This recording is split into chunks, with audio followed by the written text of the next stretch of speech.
সোমবার সকালে ব্যারাকপুর পুলিশ কমিশনারেটের 13তম প্রতিষ্ঠা দিবস পালিত হল লাটবাগানের SSFM মাঠে। প্রসঙ্গত 2012 সালের 20শে জানুয়ারি পথ চলা শুরু হয় ব্যারাকপুর পুলিশ কমিশনারেটে। সেই দিন থেকে স্মরণে রেখে এদিন লাটবাগান SSFM মাঠে অনুষ্ঠিত হল প্রতিষ্ঠা বার্ষিকী অনুষ্ঠান। এদিন অনুষ্ঠানে হাজির ছিলেন ব্যারাকপুর পুলিশ কমিশনারেটের DC headquarter Atul Viswanathan, DC north Ganesh Biswas, ADCP central ইন্দুবতুল শাহ সহ কমিশনারেটের উচ্চপদস্থ আধিকারিকগণ।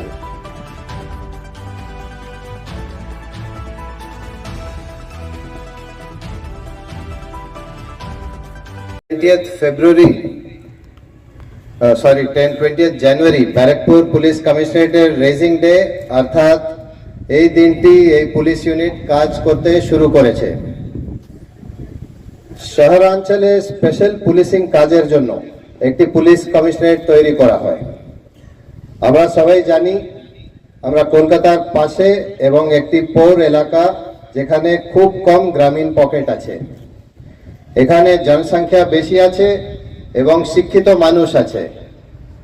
তার সাথে গাড়ির সংখ্যা, বাজারের জায়গা, মল, কিছু ভাইটাল ইনস্টলেশন এই সব আছে।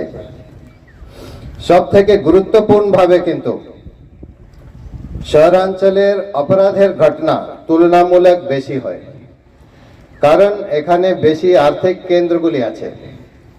ব্যারাকপুর পুলিশ কমিশনারেটের এই সব সমস্যাগুলির মুখোমুখি হয়ে এগিয়ে যেতে সফল হয়েছে। আমাদের লানেট সিপি স্যার আজ এখানে আসতে পারেননি, কিন্তু উনার নির্দেশনায় আমরা সবাই একটি শক্তিশালী ফোর্স হিসেবে কাজ করছি। আপনাদের প্রত্যেকের একটি বিশেষ ভূমিকা রয়েছে, যা সম্পর্কে আপনি ভালোভাবে অবগত আছেন। আমি আশা করি কি আপনাদের ভবিষ্যতেও আন্তরিকভাবে কাজ করবেন। এই কয়েকটি শব্দের মাধ্যমে আমি আপনাদের প্রত্যেককে শুধুমাত্র পুলিশ হিসেবে দায়িত্ব পালনের পাশাপাশি একজন নাগরিক এবং একজন মানুষ হিসেবেও আপনার দায়িত্ব পালন করতে বলবো। এই রেজিং ডে এর অভিনন্দন জানাচ্ছি সবাইকে এবং আশা করি আপনি সকলে সুখী এবং সফল থাকবেন। ধন্যবাদ।